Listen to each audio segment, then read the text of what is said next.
Kinematics आज का हमारा लेक्चर। काइनेमेटिक्स का मतलब होता है मोशन। मोशन हम अब किस चीज़ को कहते हैं? मोशन हम कहते हैं हरकत को। ठीक है, जब कि हमने फर्स्ट लेक्चर किया था तो उसमें भी हमने मोशन के बारे में डिस्कस किया था। मोशन होती है हरकत, मतलब change the position of a body. ठीक है, जब कोई बॉडी अपनी पोजीशन चेंज करती है, ठीक है, तो उसे हम कहते हैं। अगर मैं आपके सामने यहाँ पे एक फॉर एग्जांपल ये ट्री लूँ, ये हमारे पास ट्री है, तो मैं आपसे पूछ रही हूँ कि ये मोशन में है? जी नहीं, ये मोशन में नहीं होगा। क्यों नहीं होगा? क्योंकि ये अपनी पोजीशन चेंज नहीं करता। ठीक है, तो ये मोशन में नहीं होगा। ठीक है, इसको अरेज कर देते हैं। आगे हमारे पास हम आज का लेक्चर काइनेमेटिक्स ही पढ़ेंगे, काइनेमेटिक्स 1 एंड काइनेमेटिक्स 2। लेकिन काइनेमेटिक्स का जो कंसेप्ट है वो बहुत ज़्यादा बड़ा है, तो आज एक ही लेक्चर होगा, कल फिर इंशाल्लाह दूसरा लेक्चर। लेक्चर को फुल वाच ज़रूर किया करें और चैनल को भी सब्सक्राइब ज़रूर कर दें।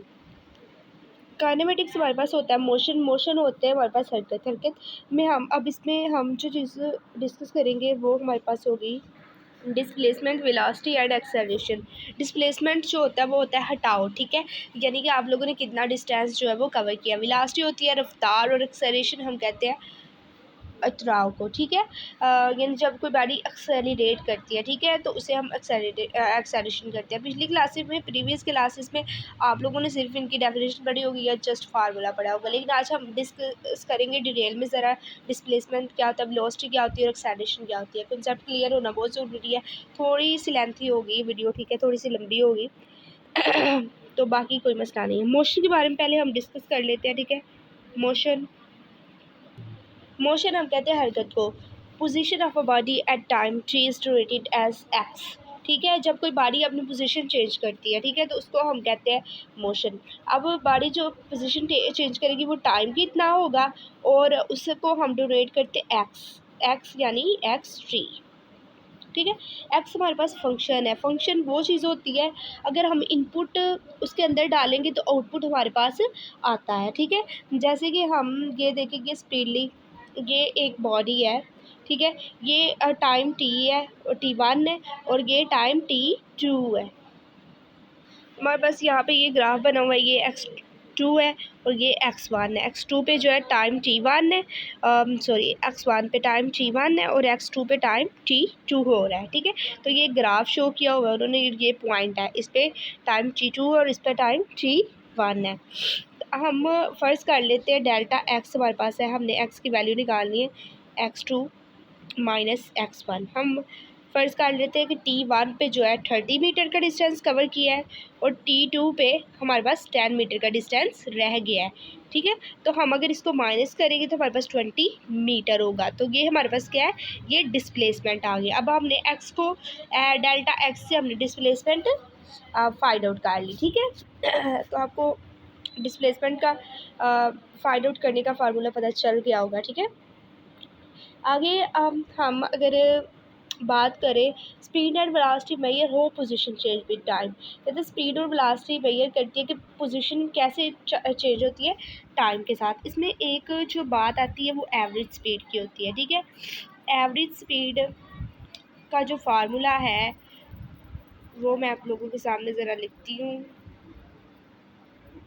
एवरेज स्पीड का फार्मूला होता है टोटल डिस्टेंस ट्रैवल और टोटल टाइम।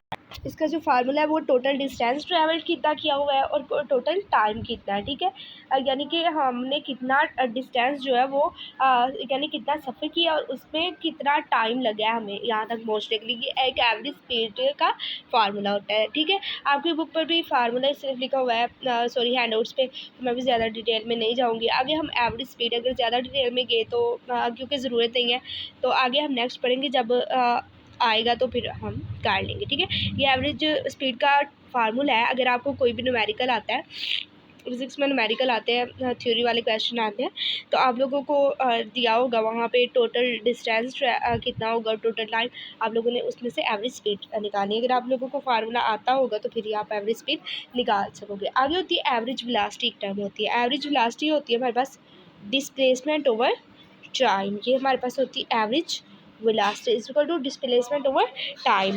और अब डिस्प्लेसमेंट आपको पता है x2 माइनस x1 के इक्वल टू होता है, और t जो होता है डेल T2 माइनस T1 के इज इक्वल टू होता है। तो ये हमारे पास बना है del x over del t।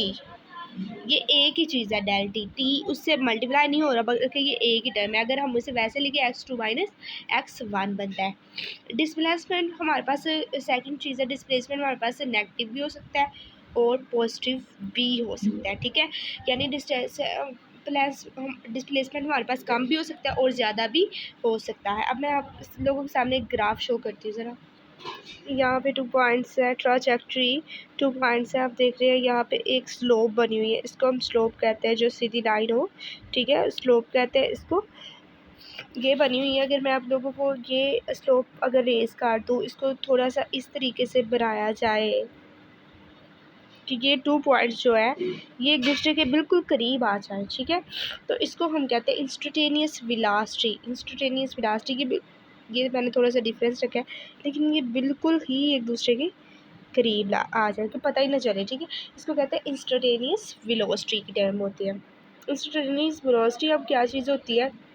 Instantaneous velocity वो होती है अप्रोच ज़ीरो, जो ज़ीरो के करीब होती है, जब दो टाइम्स बहुत ज़्यादा मतलब एक दूसरे के पास आ जाए, ठीक है, very close to each other, ठीक है। इसका मतलब एग्जैक्ट ज़ीरो नहीं होता। वेलोसिटी जो होती है हमारे पास आगे टर्म आती है सॉरी एक्सेलरेशन की। एक्सेलरेशन क्या होती है? एक्सेलरेशन होती है वेलोसिटी चेंज विद टाइम, कि वेलोसिटी कैसे चेंज हो रही है टाइम के साथ साथ। अगर हम इसका यूनिट देखें तो इसका यूनिट होता है ms-2। अगर हमने एवरेज वेलोसिटी निकालनी हो किसी भी चीज़ की, जैसे कि 2 पॉइंट्स है, हमने इनकी एवरेज वेलोसिटी निकालनी है, मैंने ग्राफ बनाया, ये डेल टी है दरमियान में, ये t2 है और ये t1 है, और ये हमारे पास यहाँ पे ये पॉइंट है जहाँ पे डेल v1 है और यहाँ पे वेलोसिटी v2 है। यानी कि आप रख लें यहाँ पे हमारे पास 30 है वेलोसिटी और यहाँ पे हमारे पास 10 है वेलोसिटी। तो अगर हमने वेलोसिटी का फार्मूला निकालना हो तो v2 माइनस v1 ये हमारे पास इक्वल टू होता है डेल v के, और t2 माइनस t1 ये इक्वल टू होता है डेल t के। आगे अगर हम देखें नीचे t1 20 है और t2 10 है, तो ये देखिए 30 माइनस 30 और 10 हमारे पास 40 होता है, और 30 माइनस 10 इसको मैं थोड़ा सा ये इसका इशू आ रहा है, मैं थोड़ा सा यहाँ पे रेस कर लेती हूँ यहाँ पे, और यहाँ पे मैं आपको करके दिखाती हूँ। 30 माइनस सॉरी थोड़ा सा शोर हो रहा है, मेहमान आए हुए हैं, तो 30 माइनस 10 और 20 माइनस 10 ये हुआ हमारे पास 20/10। तो ये हमारे पास एवरेज वेलोसिटी निकली 2 की, ठीक है। तो ये हमारे पास मैंने फॉर एग्जांपल ली है, ठीक है, एक चीज़, तो ये हमारे पास एवरेज वेलोसिटी होती है, ये टर्म होती है। ग्राफ्स आप लोगों ने ज़रूर बनाने सीख लेने और फार्मूले आप लोगों ने अच्छे तरीके से याद करने, अक्सर MCQs क्विज़ेस वगैरह में पूछे जा सकते हैं। आगे अगर हम देखें तो आगे हमारे पास होता है कांस्टेंट एक्सेलरेशन। मैं इसको ज़रा रेज कर लेती हूँ और आपको कांस्टेंट एक्सेलरेशन का भी बताती हूँ कि एक्सेलरेशन बाज़ दफ़ा कांस्टेंट हो जाता है, ठीक है। तो उसका मैं आप लोगों को ज़रा बता देती हूँ कि वो क्या होता है। कांस्टेंट एक्सेलरेशन हमारा होता है जहाँ पे t1 0 होता है, t2 इक्वल टू होता है t के, ठीक है। आगे मेरे पास v1 इक्वल टू होता है v0 के, v2 इक्वल टू होता है v के। तो एक्सेलरेशन हमारे पास 0 होगा। जैसे a है हमारे पास एक्सेलरेशन है, यहाँ पे सॉरी a हमारे पास एक्सेलरेशन है v2 minus v1 t2 minus t1। a हमारे पास होगा यहाँ पे v माइनस v0। अब क्यों ये होगा? क्योंकि v2 हमारे पास v है और v1 हमारे पास v0 है, और t2 t1 हमारे पास होता है इक्वल टू t1 के। तो ये हमारे पास अगर हम क्रॉस मल्टीप्लाई करें इन दोनों का, तो ये हमारे पास होता है v equal to v0 plus a3, ठीक है। तो ये हमारे पास आता है। तो यहाँ पे जो एक्सेलरेशन होगा वो क्या होगा? कॉन्स्टेंट होगा हमारे पास, ठीक है। तो ये होता है। अगर हम एवरेज निकालें, एक्सेलरेशन एवरेज निकालें, तो वो हमारे पास होता है हाफ v0 प्लस v होता है, ठीक है। ये हमारे पास एवरेज एक्सेलरेशन का फार्मूला है। अब इसको हमने एवरेज एक्सेलरेशन की एक टर्म होती है जिसको हमने इंडिकेट करना होता है, इसमें से इसका फार्मूला हमने निकालना होता है। तो अब मैं आपको ज़रा ये करके दिखाती हूँ। अगर हम इसका एवरेज एक्सेलरेशन निकालें तो हमारे पास एक जो फार्मूला होता है वो ये बनता है, ठीक है। और ये जो सेकंड वाला जो फार्मूला बनता है वो x equal to x0 plus v not g plus half 80 का स्क्वायर बनता है, ठीक है। ये सेकंड वाला फार्मूला बनता है हमारे पास। अब फर्स्ट वाले फार्मूला में क्या लिया है हमने, ये देखें, ये हमारे पास था half V not plus V. अगर हमने एवरेज निकालना है किसी भी चीज़ का, उसका formula x2 minus x1 t2 minus t1, ठीक है, क्योंकि कॉन्स्टेंट एक्साइटेशन का हमने निकालना है, तो इसलिए आगे हमारे पास x2 हमारे पास, जिस तरह v2 हमारे पास जो था वो x के बराबर, और अगर हम और x1 हमारे पास होता है x नॉट के t2 माइनस t1 t के इक्वल टू, ठीक है। तो यहाँ पे अगर हम क्रॉस मल्टीप्लाई करें x, यहाँ आ जाएगा x not plus V average t आ जाएगा इसका फार्मूला। और इसका फार्मूला भी आपको निकालना पड़ेगा, लेकिन वो आपके हैंडआउट्स में दिया होगा इसका फार्मूला, आप लोग इस इक्वेशन को खुद सॉल्व आउट करेंगे, ठीक है। आगे हमारे पास है वेक्टर। वेक्टर क्या होता है, ये हमारे पास वेक्टर होता है, ठीक है, जिसका हेड जो होता है वो एरो की शक्ल में होता है और पीछे से इस तरह होता है, ठीक है। वेक्टर है, ये वेक्टर जो होता है वो लेंथ को शो करता है, साइज को और मैग्नीट्यूड को। अब वेक्टर जो होता है वो pointed object and have direction को शो करता है कि किसी चीज़ की डायरेक्शन क्या है, ठीक है। Consider the position vector R है हमारे पास 2 डिमेंशनल वेक्टर, ठीक है। ये देखिए कि 1 डिमेंशन मैंने वेक्टर बनाया, वेक्टर 2 डिमेंशन भी होता है, इस तरह भी हो सकता है, ठीक है। वेक्टर 3 डिमेंशन 1 और 2 डिमेंशन भी हो सकता है, ठीक है।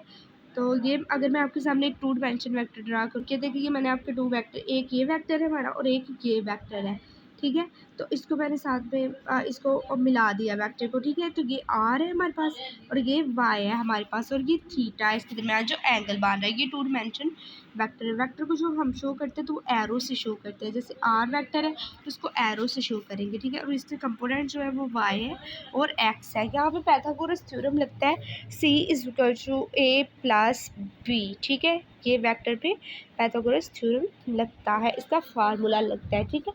तो यही बस आज के लेक्चर में यही चीज़ थी समझने वाली। वेक्टर आपको यही याद रखने का, वेक्टर पोजीशन को डायरेक्शन को शो करता है, ठीक है, कि किसी भी चीज़ की डायरेक्शन किस तरफ है। जैसे हमने इस्लामाबाद जाना हो तो हम वेक्टर ड्रा करते हैं कि इस्लामाबाद की जो डायरेक्शन है वो इस तरफ है, वेक्टर उसको उस चीज़ को शो करता है। अगर कोई भी लेक्चर की समझ नहीं आई, कोई भी पॉइंट आप लोग को मिस हो गए तो प्लीज़ बता दिया करें।